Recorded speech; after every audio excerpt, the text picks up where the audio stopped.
Yavaş-yavaş gəlib çatırıq Photoshop'un sonlarına və növbəti yarımbaşlıq filtrlər. Bu günləri daha çox blur adlandırdığımız filtrlər qrupuna daxil olaq. Ümumilikdə Photoshop'un bizə təklif elədiyi filtrlərin hamısı burada gizlənir. Hal-hazırda onlar aktiv deyillər, çünki hansısa bir piksel layeri seçilməyibdir.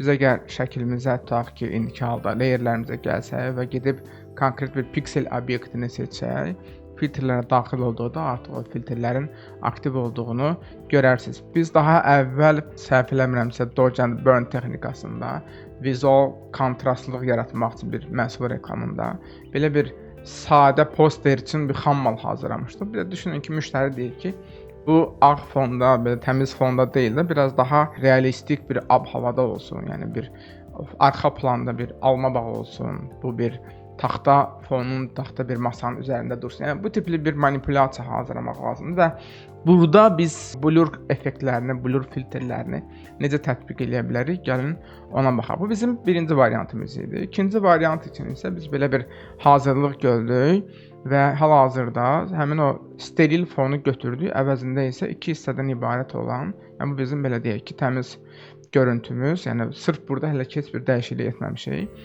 Sadəcə ümumi müstəvi kimi uyğun perspektivdə, yəni sol tərəfdə biraz boşluq var.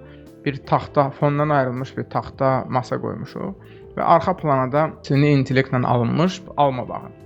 Əla, əslində alma bağı özü artıq kifayət qədər yaxşıdır. Yəni fokusdan itmiş detalları var.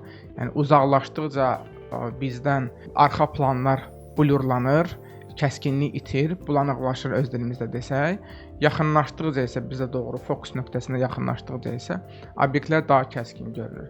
Biz isə istəyərdik ki, bu görüntüdəki dərinliyi biraz da artıraq. Bizim fokusda olmalı hissəmiz bu olsun, yəni meyvə və məhsul. Amma fondakı hətta bu yaxın planda gördüyümüz almalar belə fokusdan itsin. Bu qədər də olmasa, amma müəyyən qədər fokusdan itsin. Bax, elə məhz bunun üçün də biz blur effektlərindən, blur filtrlərindən istifadə edəcəyik. Gəlin bura bir ad verək. Adı olsun masa. Hansısa bir layeri editləyəndə masa, növbəti aşağıdakı layerə keçmək üçün tabı basmaq kifayətdir ki, klaviaturadakı tabı basmaq kifayətdir ki, aktiv olaraq növbəti layeri editləməyə başlayaq. Arxa plana da elə qoyaq alma bağı. Alma bağı, hətta biz bunu elə şərti olaraq WhatsApp dilində də yaza bilərik, ya da ki, elə dili dəyişək, normal öz dilimizdə səliqəli şəkildə yazaq alma bağı. Bu hazırlıqlardan sonra indi çalışaq ki, mümkün qədər biraz inandırıcı görünsün bizim vizualımız. Düz burada əslində bizim məhsulumuzun müəyyən qədər perspektivlə bağlı planlar var. Yəqin ki, tam realistik görüntü almaq üçün ümumiyyətlə mən bu qapaq hissəni kəsib oranı transformasiya edərdim. Biraz daha yuxarı hissəsini aşağı doğru yatızdırardım ki, qabın üst hissəsini görməyək. Amma bir dəqiqə daha çox bizə ümumiyyətlə arxa planı hazırlamaq daha çox maraqlıdır. Ona görə heç bunun üzərində çox vaxt itirmək istəməzdim. Gələk indi əsas məsələyə. Alma bağını fondan itirək. Layer seçilidir, gəldi filtrə, gəldi.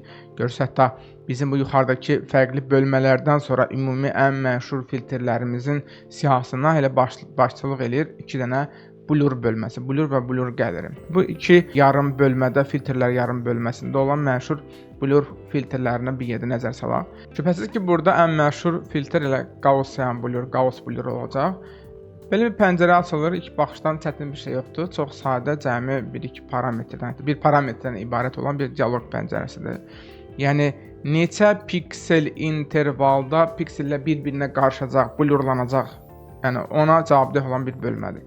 Yəni bəlkə də fərq az hiss olunur, amma əslində preview'unu söndürüb yandırsaq görərək ki, əvvəl yarpaqlar və almalar kifayət qədər fokusda idisə, hətta 4 piksel blur vermək belə kifayət elədi ki, həmin obyektlərimiz fokusdan itsin. Aşkar şəkildə hiss elətdirmək üçün bunu artırıram. Təbii ki, belə çirkli görüntü yaratmaq da doğru deyil.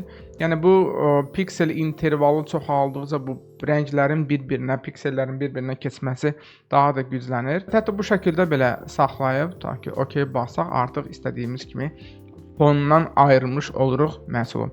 Geri qaytaraq, hətta gəlin belə eləyək, duplikatını çıxardaq, Ctrl+C. Sadəcə müqayisə eləmək üçün bunun adını qoyaq ta ki, bunun adını qoyaq Gaussian blur.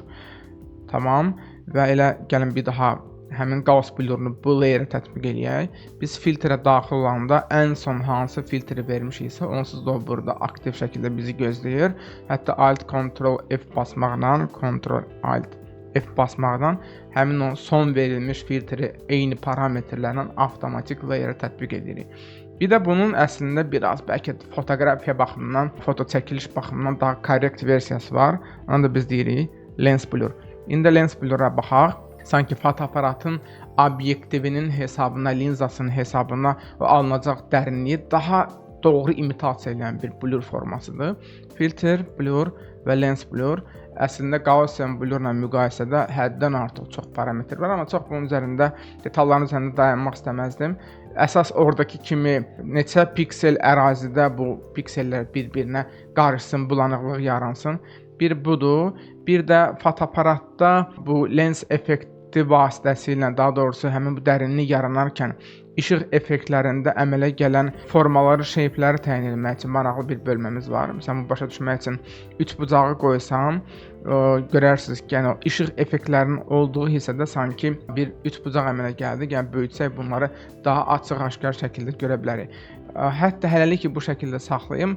Sadəcə müqayisə üçün bu qədər böyük şəkildə saxladım. Təbii ki, bu çox kobuddur. Yəni əgər bir Gauss blurunda hamar şəkildə sadəcə piksellər bir-birinə qarışırdısa, lens blurda həmin o linza dərinliyini imitasiya eləməyə çalışır bu filtr. Geri qayıdaq və bunu biraz daha səliqəli şəkildə verək. Blur, lens blur və həmin bu effektin, bu işıq effektlərinin üç bucaq deyil də, tutaq ki, elə düz bucaqlı formasında, kvadrat formasında saxlayaq. Bəlkə hansısa başqa parametrlərlə oynayıb bu düz bucağını fərqli formalara gətirə bilərik. Bucağı ilə eksperimentlər apara bilərik və s. Yəni çox da önəmli deyil. Bəlkə işıq effektlərinə müdaxilə edib daha fərqli görüntülər almaq olar ki, məsəl üçün burada daha işıqlı olsun. Amma radius bizdə hər bir halda çox böyükdür. Mən istəməzdim ki, bu qədər ön planda olan almaları fokusdan itirək. Fokusdan itsin, amma eyni zamanda bilinsin ki, söhbət nədən gedir. OK eləyək. Bu bizim Gauss bluru, bu isə bizim lens blurumuz. Əslində çox maraqlı bir görüntü aldı. Bizim manipulyasiyamız, bizim ümumi dizaynımız. Təbii ki, hələ ki, hansısa bir yekun dizayndan söhbət getmir. Gauss blur qala bilər hələlik ki, burada bizə bir maneçiliyi yoxdur. Gəlin başqa bir blur növünü də sırf masada yoxlayaq. Bizim kifayət qədər fokusdan itməyimiz var. Yəni əməlli başlı fotoaparatda sanki, fotoaparatdakı bu çəkiliş hesabına fokus nöqtəsindən biraz uzaqlaşdıqca avtomatik hər şey fokusdan itir. Bizə isə lazımdır ki, fokusda olan nə olsun? Bizim məhsulumuz uzaqbaşı ona yaxın olan alma.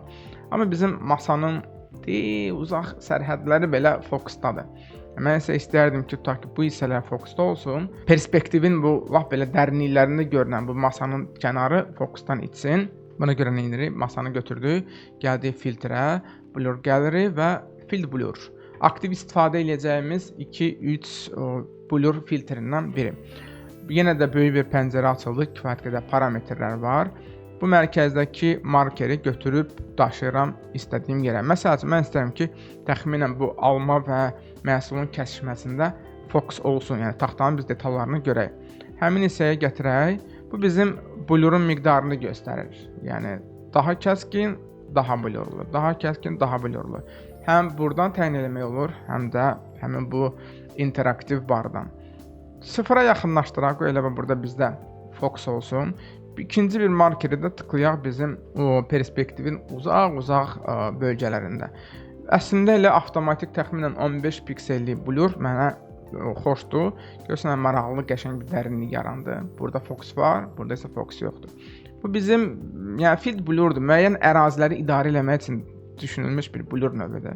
Eyni qaydada gəlin burada tıklayaq. Burada da bizdə hər şey qaydasında olsun. Hətta bəlkə 1 piksellik blur da verə bilərik. Çox da fərq eləməz.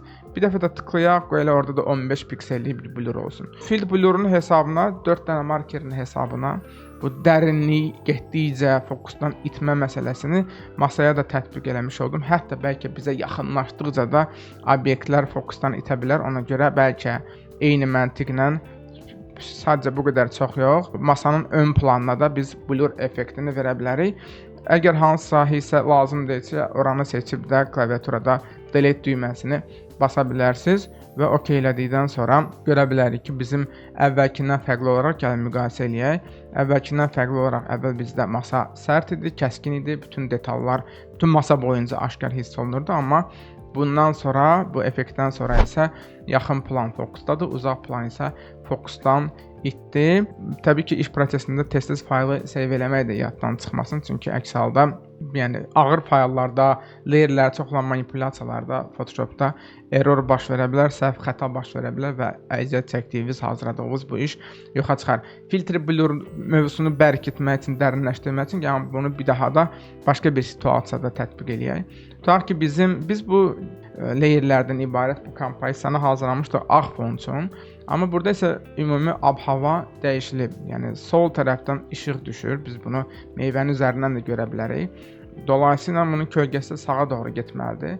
Hal-hazırda bir qeyri-adi realistik görüntü almasaq belə, amma ən azından imitasiya eləyək. Sanki sol tərəfdən günəş düşərkən sağ tərəfə də eyni qaydada kölgə yayılmalıdır. Biz bunu harda eləyək? Bunu eləyək elə masa layerinin üzərində. Yeni bir layer yaradaq. Həm də keçmiş mövzuları təkrar eləmiş olarıq. Polygonal lasso toolu götürdüm. Almanın dibindən sağa doğru tutaq ki, belə. Yəni tamamilə realistik kölgə çəkmə iddiamız yoxdur, amma ən azından çalışaq ki, nəyəsə oxşadaq.